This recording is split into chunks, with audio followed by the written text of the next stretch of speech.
And before I kind of do my intro, I'm going to bring the panel in quite quickly because actually it's super relevant in terms of the shape of the panel that we have. So I'm just going to start. So if we introduce Babs Akinkugbe, he's the technology platform lead at Scottish Widows. So leads a tech function. Then we've got Victoria Cleverley, Chief Operating Officer for digital at NatWest. So again, very tech focused and executive focused.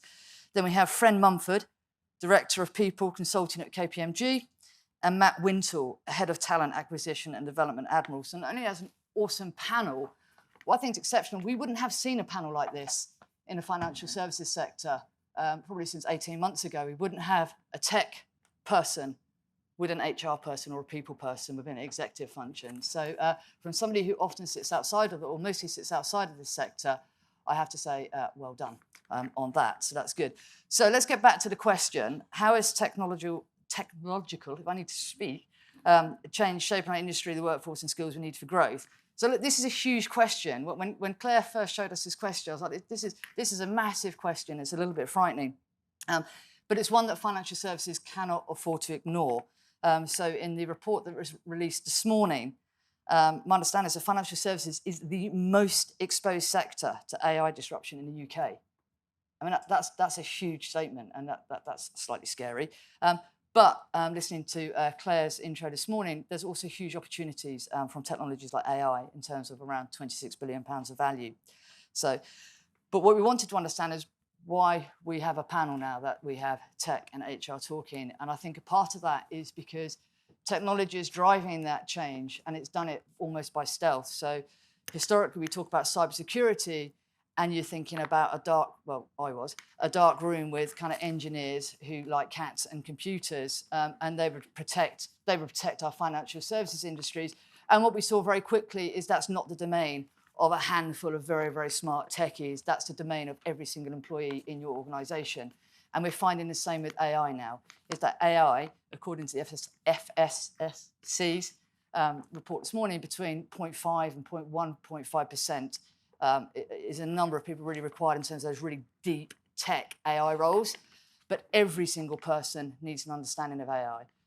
So I think we'll sort of lead on that in terms of, if we go to the first question. Now, historically, what I was going to do is ask you one at a time. But as we were outside, I'm going to say in the green room because it sounds proper fancy. It's not, but it did sound proper fancy. I was listening to the conversation and some really healthy debate. So what we're going to try and do is let this be as free-flowing as possible to let some of that conversation and debate come out. So the questions are going to be to all of you, but I will ask, I'll give you some direction in terms of lead. But if we start with Victoria and then Babs perhaps on this question, and it's another big question. How has technological innovation reshaped the financial industry in recent years, and what shifts do we think are coming next? Yeah, why don't I start and then we can conflict or agree, I guess, as we're going along. So I think it's really important to note that technology and also data has been shaping financial services industry for quite some time. Yeah. You know, also the topic of the day, and we're hearing an awful lot, is around the application of AI and AI modern technologies. And again, you know, we've been using them, applying them in financial services for, you know, nearly 8 to 9 to 10 years. So that, you know, there's a lot of hype, understandably, there's a lot of disruption, understandably, there's a lot of amazing opportunities. But we're already here. And so, first of all, I think there's a real now point. Yeah. There's a real now point around skills, engagement, application. But there's also a future point. And we've got, you know, it's important to have views on what does a 3 to 5 year impact look like, because things are happening quicker than we expect. Things are not happening as quick as we expect. And I think it's really important that in financial services, particularly from my perspective, we are making sure we're being pragmatic as well as opportunistic. In terms of the particular financial technologies that have impacted, you know, have to talk about AI, given the impact that we're seeing. I mean, it is changing customers' expectations. Yeah. You know, at the heart, we are a bank. It is about our customers and our stakeholders, and AI and the different technologies. And it's more the experience sometimes outside the relationship with the bank that's influencing the expectations with the bank. because of maybe the state of our technologies.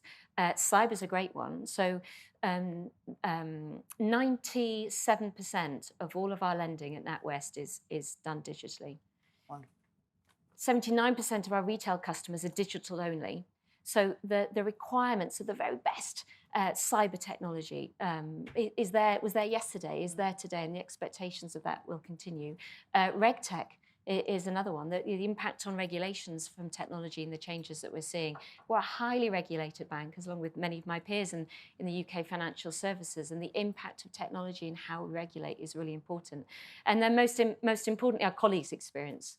You know, a lot of our colleagues are already using modern technologies to do their role. AI for sure.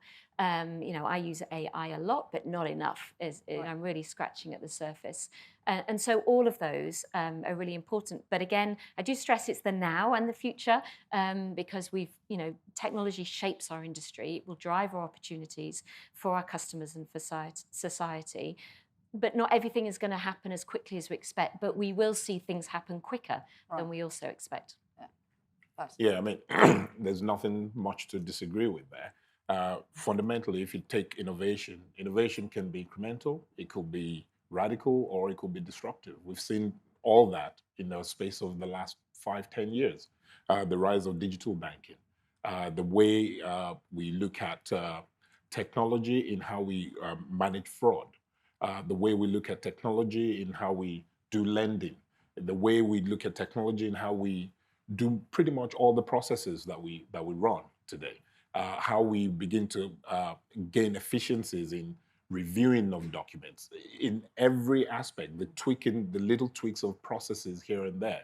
And then you now start looking forward, start looking about things like embedded finance. How are we going to leverage it? There's more to come down the line. You're looking at quantum computing. How are we going to use that? I mean, today you cannot shake the news without seeing a cyber attack or something. We need to be ahead of that. The tools that the bad actors are using, we need to be ahead of that. It's still the same tool. AI can be for good or for bad. People are using quantum computing. It's relatively very new. It's emerging tech, but the damage that in the wrong hands it can currently do.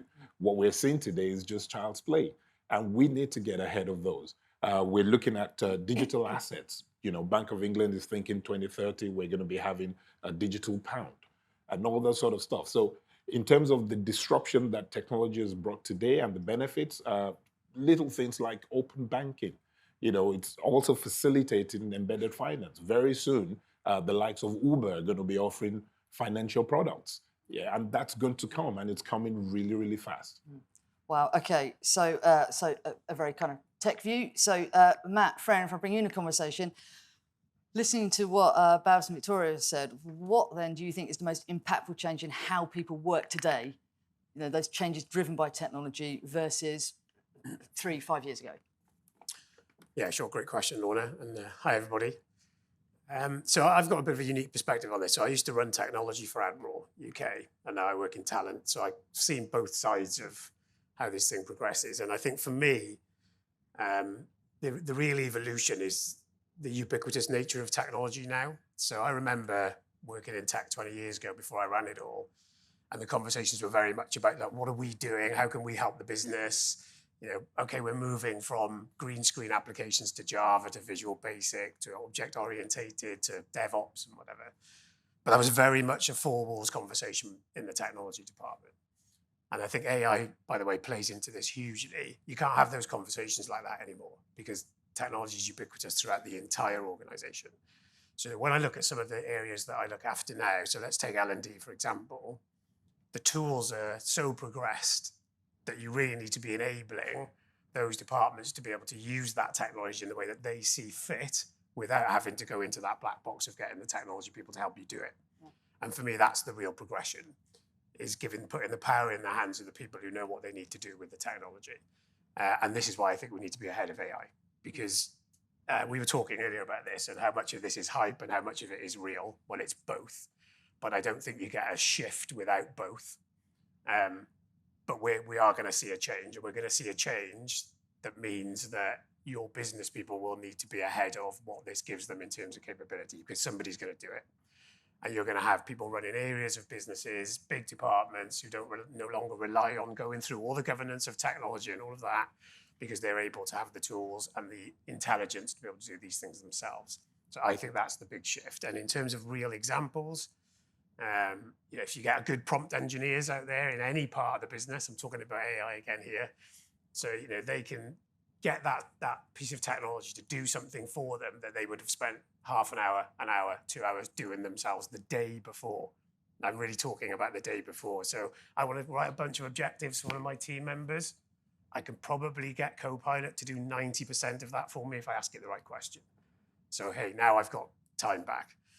And I'll stop in a second. One of the pleas I would have, if you're a manager or a leader, use that time to be a manager or a leader. Use that time to take the foot off the gas a little bit and reflect on who you are as a manager and leader, because otherwise it'll just get filled with more of the same stuff that you were doing before. So, Fren, do you agree with that?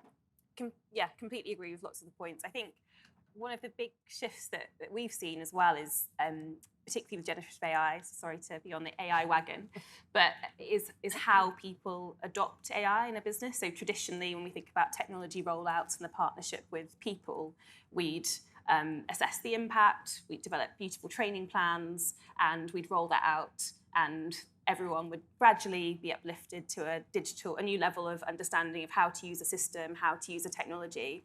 And that's just completely been flipped on its head when you think about AI and the pace at which that has come into all of our lives. So it's the fastest adopted application ever. And that happened basically over the space of 2 months. And we need to think about how we take that pace into businesses as well, and almost flip our traditional model of training and defining the use cases and then expanding those. This is about how you identify AI influences in your business. And it's not until someone a peer of mine comes and shows me how I could do something better or do what I'm doing in my day job, but do it more effectively, that I suddenly start to get the aha moment. So we really need to think about how we support that shift from a development perspective for people. And I think the second point that we were all debating a lot is around agents. And it might not be here today from a sort of technology perspective, but agentic AI in the truest sense of driving autonomous processes that can genuinely act autonomously and move up the value curve. I think that is going to be a big shift that we see coming. We're starting to have debates with clients around, if we can get autonomous processes working, then do we really need to think about offshoring processes, or could we keep them onshore and actually deliver them more effectively through technology? But with all of that, I think the report that came out today and the focus on human capabilities and really thinking about where the human matters to customers or to colleagues becomes even more important in this race to drive hyper efficiency through agent-led processes. Okay, I'm going to pick up on a follow up on that, because we talk a lot about technology, but actually across all the panels today, it's been gratifying to hear almost in every panel the customer has been talked about, and even when we were talking about technology, actually what we're finding is it seems to be that the customer is driving that technology and the need and the pace for that. You've talked just then, almost rolled off your tongue. It was perfect in terms of actually other colleagues, almost as peer-to-peer kind of learning in terms of that, which I think again brings us back to the FSSC report that shows behaviours like empathy and adaptability are just as much in demand. I can't remember the numbers, but it was huge, just as much in demand as AI, things like machine learning. So in terms of those emerging technologies, and Babs talked about digital assets, Gen AI, quantum, which ones of those are most reshaping the skills landscape? So we've talked about ways of working, but I'm talking about the skills landscape. And are the biggest shifts, are we seeing them in real terms as behavioural? Are we seeing the biggest shifts as technical? So again, to all of you, but we'll start with you, Fren, because it kind of followed on from your point, if you don't mind. Yeah, I think with the pace of technology, we don't need to invest in big traditional training programs that we might have done before to get people to know how to prompt. it's more important that we kind of breed a curiosity for everyone in the organisation to want to go and understand, how do I get the most out of this product that I've got now?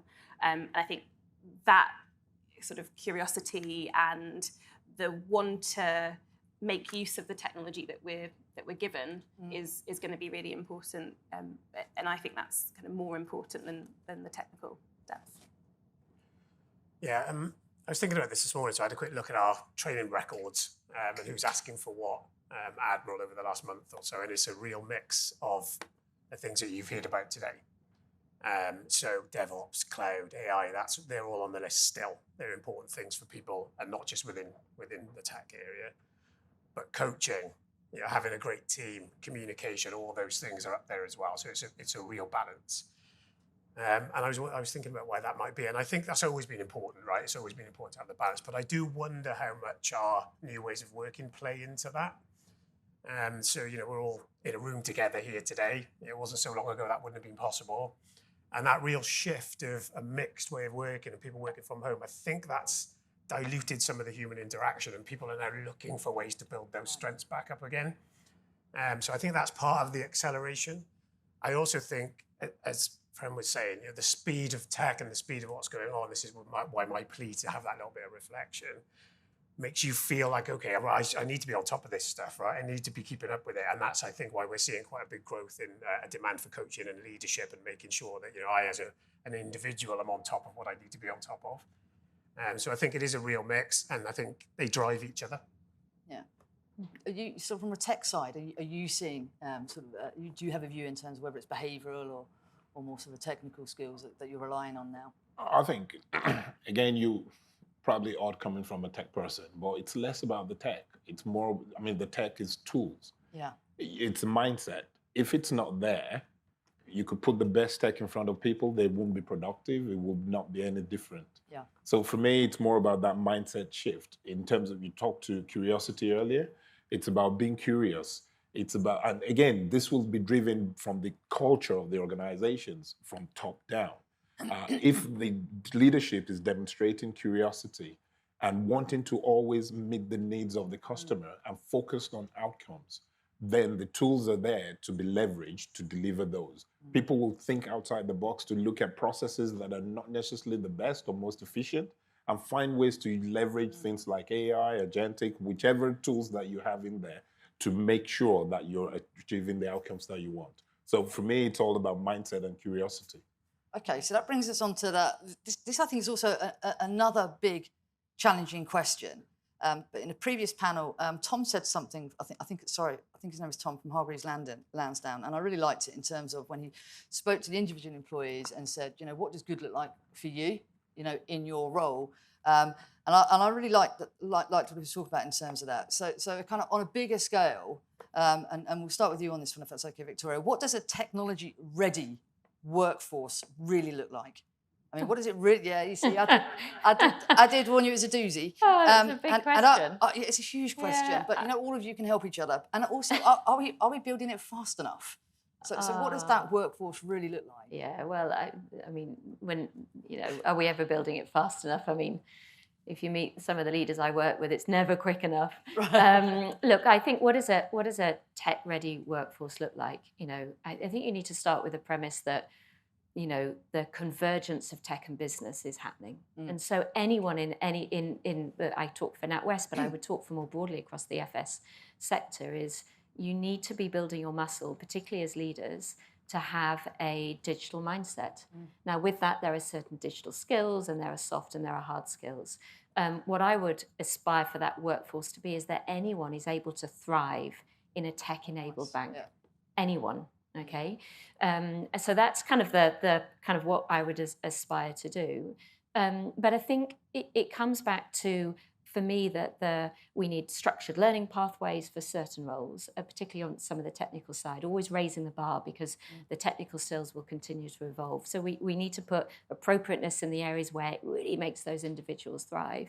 But we've also got to encourage, for me, I always think, learning is always on. We talk about, now sometimes we need the carrot or the stick to kind of really get people to learn, but it needs to be always on. So, we need to be ensuring we're also putting the tools out or the technologies out safely where people can play. Yes. Just be playful. So, we have recently, as a bank, for 60,000 of our colleagues, we've rolled out our equivalent of ChatGTP. We call it Aiden. Not sure why, but we call it Aiden. And we've also rolled out Copilot Chat. Why? Because you need to build that skill, and that skill is learned by trying. It's not learned by reading something. You need to get practical, and so you need to build up those skills. And so I think whilst we have very structured, invested pathways, lots of things I could talk about, you also just need to let the organisation play and be curious, and that needs to be part of then. How as a leader I coach, I feed back, hey, what's going on? Have you used these tools? What did you do? And then you feed back with each other. Yeah. So I think there's a real shift that we've been seeing over the last couple of years. And I think some of it may because, I think by your point about the changing ways of working, we've had to adapt now. Yeah. No longer is the kind of the office presence. It's really, the acceleration of hybrid workings. And so adapting it more flexible has been needed.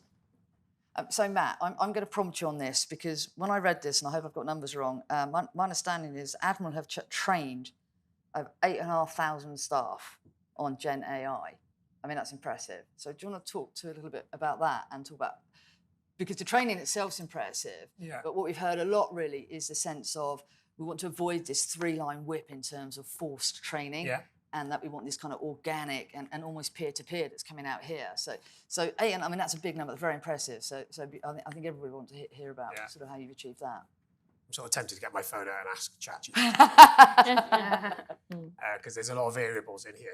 So yeah, the number's right. And to Victoria's point, to a certain extent, I think the technology-ready organisation for me is about curiosity, but it's also about specificity. So that number's high because that training has been given to frontline people who just need to know what this thing is, right? Because your customers probably do, or at least some of them do.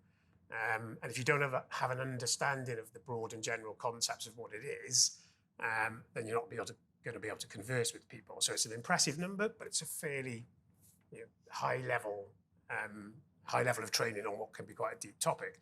And then we have that runs alongside that, the 0.5 to 1.5% that was in the report of people who were training at a much deeper level on AI and data and all this stuff. I just want to make a little point on curiosity. I absolutely love the points that we're making. And I think we'd all love a workforce who are curious, flexible, want to do the next thing. But I also think you have to be a little bit careful of what you wish for and certainly well prepared for what you wish for. Because the bright sparks in our organisation, the clever ones, they're already there, right? And if you're not there with them, they're going to get pretty impatient and they're going to want to go and do something else. So I think you've got to have both sides of it. I think encouraging the workforce to be curious, as Babs and Victoria talked about, but making sure that you've got the underlying frameworks and processes to help you with those people, move around if they need to, learn more if they need to. The framework that's been produced by the commissions are useful for that because it takes you to skills rather than jobs. So I think there's two sides of this argument, and you can create a bit of a problem for yourself if you're not prepared for this really flexible and agile workforce. Yeah. Any thoughts on that, Fren? Yeah, I think it's. I think the complexity of the requirements from different generations and groups across your workforce.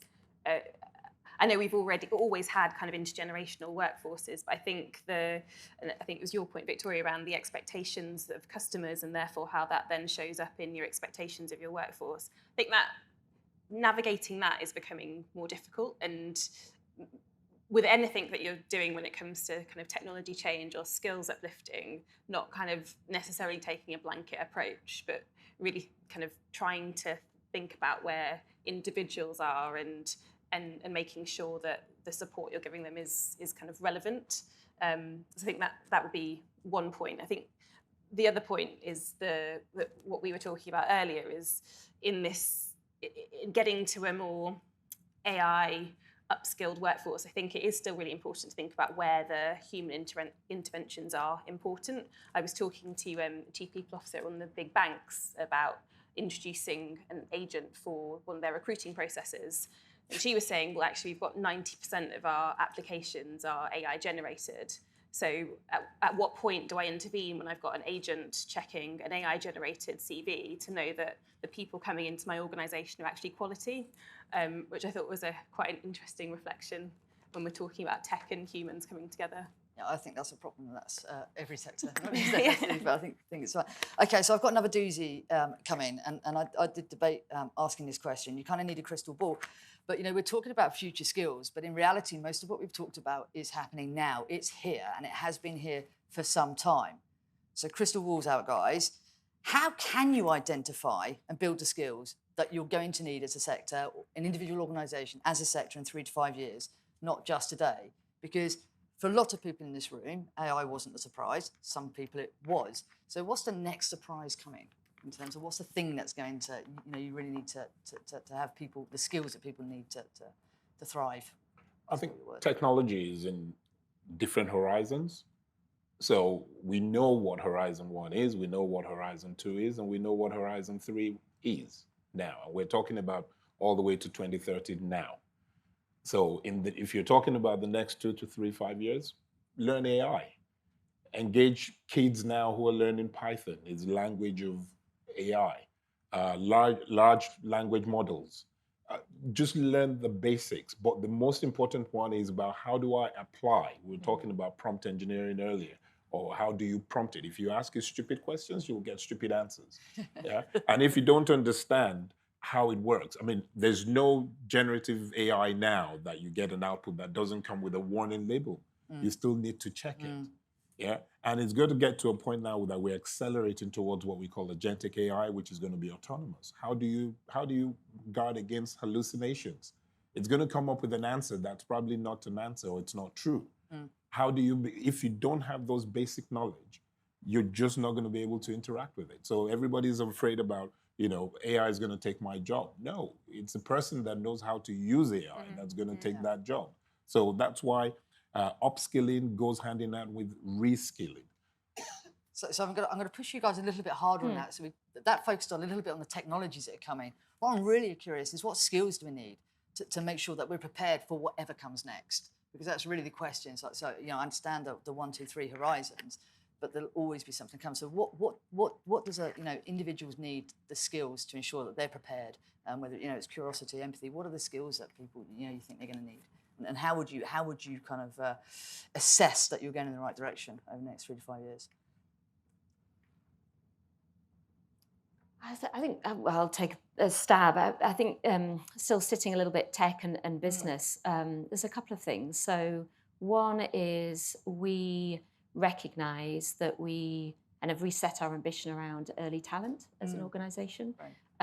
And importantly around that is where do we partner and where do we kind of create our channels for our early talent? And I think it came up in one of the earlier conversations. So yes, we're targeting some of the traditional universities, but also making sure we've got channels to attract apprenticeships, attract interns from a variety of organisations and placements and a variety of schools, and also building those relationships with those chosen education centres. Why?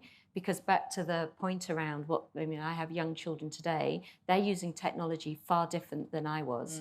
And so we need to be working as institutions in education to help to provide our services, our partnerships, so we can bring in more of an early talent into our organisation. So there's that side of it, which is really important. And then, as we look forward in 3-5 years' time, where do we see skills? The skills of an engineer will be very different from what they are to what they are in 5 years' time.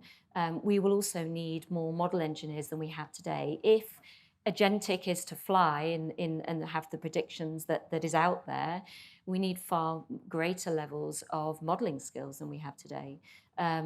What we also need, though, is leaders with far greater customer centricity. Right. So there's a lot of work going on in the organisation to scale and ensure we have future fit tech skills, because if you have a tech-driven bank, you absolutely when these tech skills aren't going away. We might need less skills because we've got greater leverage of technology, but we also need, for NatWest, we're a customer-led business. I need far more leaders thinking customer centric and being able to work alongside business and tech, not just tech for tech. Yeah. Matt, have you got? Hard to build on that. I'd agree with a lot of that. Yeah. And, I think you can see a certain way down the road, but you can't see everything. So maybe the only thing I'd add to that is the only real constant we have is change, and that pace of change is getting faster and faster and faster. So I think both as a cultural thing within organisations, as well as a skill that people need to adapt to, is getting your head around the fact that things are going to change and being able to go with that and being comfortable that your job as it is today might not be as it is in 3 years, and that not making you feel jumpy about things. So this whole understanding that things change quickly and you need to pivot. And if you can do that as an individual and as an organisation, I think that puts you in a really good place, which does bring me back to skills. Because the more you can pick apart what a job looks like, and the fact that actually it's the skills that come together to make that job, the easier it is to move things around. Yeah. And I think, and this may be a little bit controversial, I think starting inside your organisation with that is definitely the place to start. I look after the talent acquisition team at Admiral. I don't believe the external market is ready for us to be talking about all the skills that we need to come into the organisation. I still think we need to be framing that in a way that talks about jobs, because it's really difficult to go and attract just based on skills. But if we all do it within our organisations, then slowly but surely, maybe quickly but surely, that will happen a bit more ubiquitously across the whole industry. Okay, so that kind of sort of slightly brings us onto using tech as an enabler for training, since we have a tech stroke people-focused panel. So how can we use and harness technology itself to close the skills gap? And how will it reshape, and how does it reshape how we train and reskill, upskill within the sector? So who would like to take that one? Babs, you're smiling, that's good. Yeah, there's a lot of tools out there now that, one, assessing skills gaps. We talk about AI. AI can do that immediately. You feed in certain parameters in there. It will tell you where your gap is, and equally point you to another where the availability of that training is. Training being released in bite sizes. There are Duolingo for finance that you can do on the run. Embedded training, the peer-to-peer, whilst you're learning the work. We talked about apprenticeships. So there's a lot of tools out there now that you can leverage to actually enhance training as well. Yeah. We, just a slight tangent to that one, we've been also leveraging how do we assimilate more scenarios through training.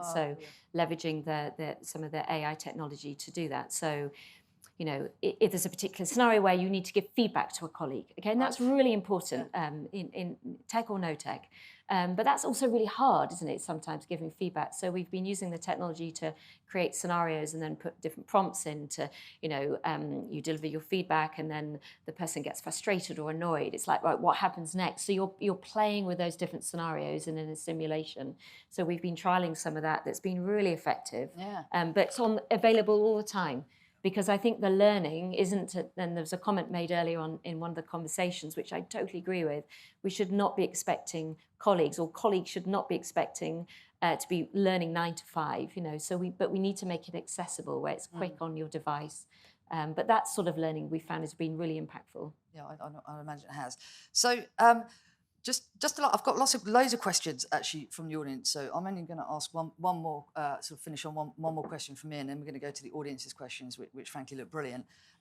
So look, frankly, within the financial services sector, we touched on this at the beginning. That there is a kind of there's historically been kind of siloed tech, siloed HR in terms of how do we go from kind of silo to sync in terms of tech functions? Because we have been talking a lot about tech skills, so let's not hide behind that. So how are you guys sort of working together, and what does real collaboration look like when it comes to skills and tech transformation? So Fren, I'm going to start with you because I guess I can talk from the perspective of what I see across lots of clients, and I definitely see a partnership in a different way than we've seen before. And I think AI has kind of forced that, because there isn't a single owner per se when it comes to how you lift the levels of everyone's understanding of AI and how it can apply in your day-to-day. So I think there naturally has to be a partnership between HR and IT. Secondly, we're kind of talking about this balance almost tipping, where we traditionally have used technology to augment and to make what we do a bit faster, a bit more efficient, a bit more effective. Whereas now we're starting to say, well, actually, where do we genuinely need humans if we can move this world where we have autonomous processes? And so I think that balance shifts, and so the digital and human come much more closely together. And I think that's why kind of the partnership is so important. And I think the third final reason is around driving out value. In our research, it always shows that CEOs are pinning big hopes on AI driving out big value. And to realize that, you need to be thinking about, are we getting our people, you talked about capacity release, and if they've got capacity, well, what are we doing with it? And how do you actually align that to either investment in people or investment in the KPIs that you want your people to be driving? So I think there's a piece of driving out value from investments in technology requires a slightly different partnership than we've had traditionally. I'm going to just jump in straight on these questions because there's some cracking questions here, which I think are great. But I'll just pick a couple of these. So Matt, this one's for you. How did you move from managing tech to managing talent? That is a massive skill shift. What were the common skills that enabled this move, other than leadership? Other than leadership. Yeah, that was nice. We're saying there. Right. So I think there's a personal answer to it, which is, my passion. Whilst I was leading tech, my passion was for the team and the people, and bringing people on and helping people succeed. So that made it, I could do all of those things in a different part of the business. I think leadership is a big one, and sort of learning mindset and coaching mindset and those sorts of maybe skills and behaviours that I've grown over the years are really important wherever you move in the business, and particularly when you move into a people function. I guess the advantage is that you've got a view of both sides of the world, as I mentioned earlier, and that we talked a bit about collaboration and how various parts of the business work together. And I guess we've got a big focus on mobility across Admiral, which wasn't actually there before I'd moved, so I wasn't part of this program. And what we see is when people move between those roles, it's really hard to answer your question specifically, but you just gain an empathy and you gain a different point of view, and you stop saying, from a technology point of view, it has to be like this. And you stop saying, well, from a people point of view, it has to be like this. You start thinking about outcomes.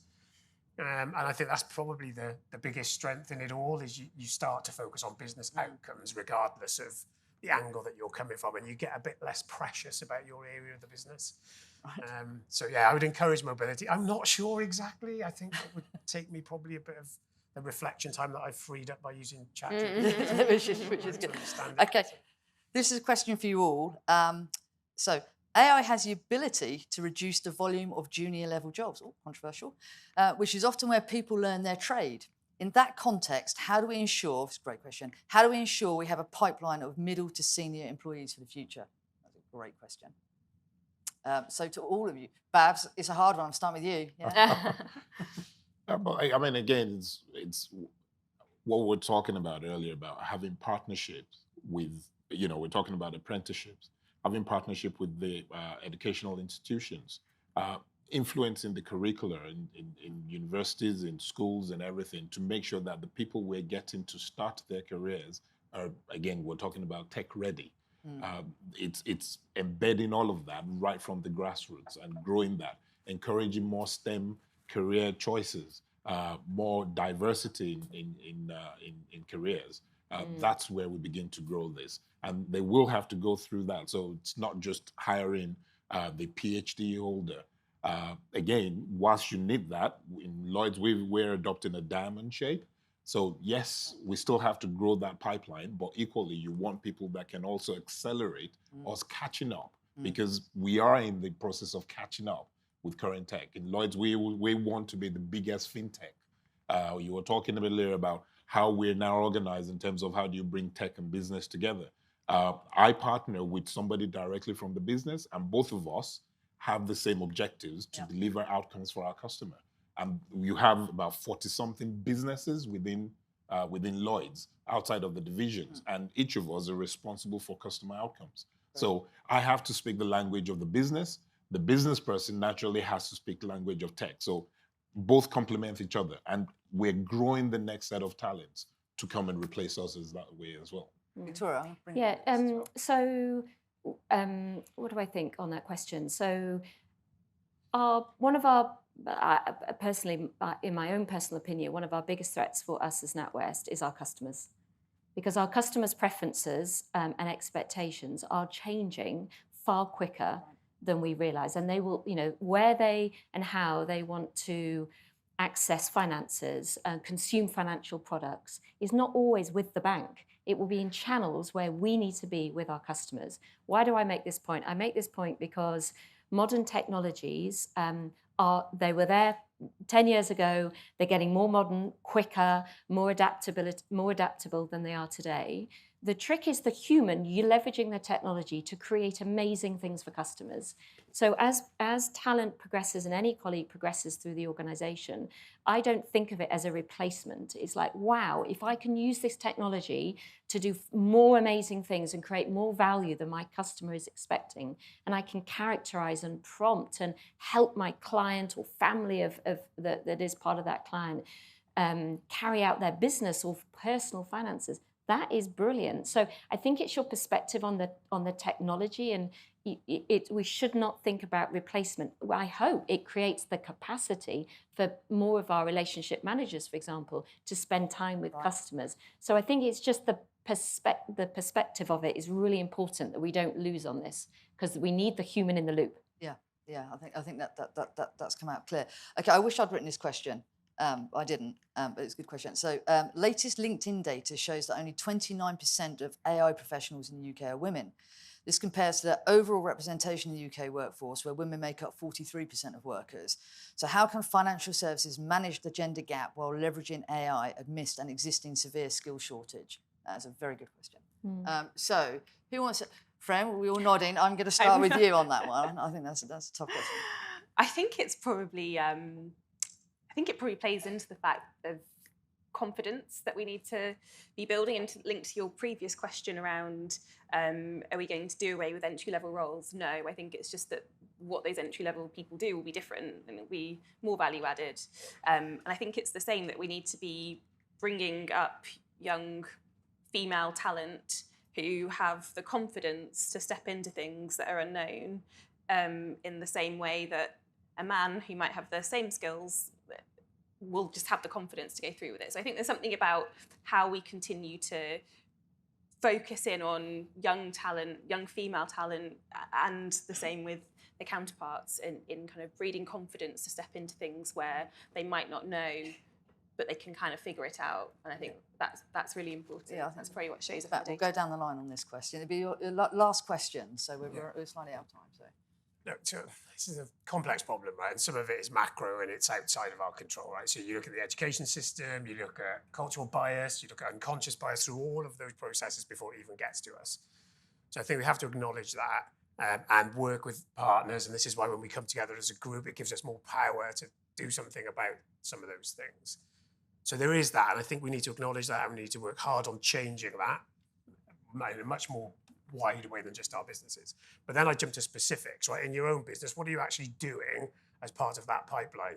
What do your recruitment processes look like? What do your shortlists look like? How does it feel to somebody when they come in and have an interview? Are they meeting the right people? Are they meeting a balanced panel?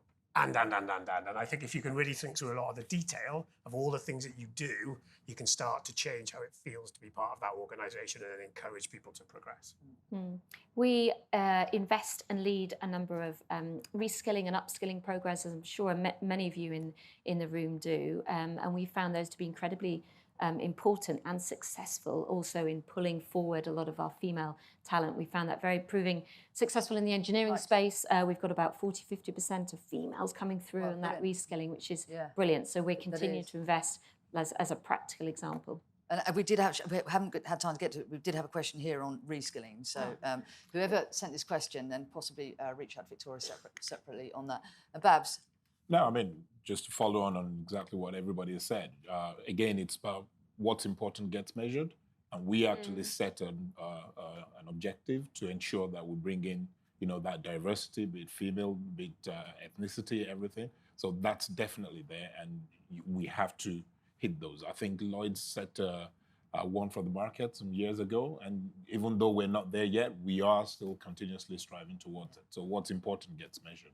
Yeah, that's good. That's great. So look, thank you very much. I very much enjoyed hosting this panel, and I think what's come out loud and clear for me is that actually, as a sector, it's come out through the whole conference. Actually, is that while we use the word tech-driven, it's clearly actually customer-driven in terms of that, and those customers are informing the tech, which is great.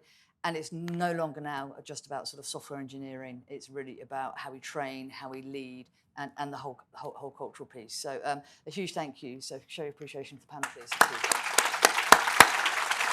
Thank you.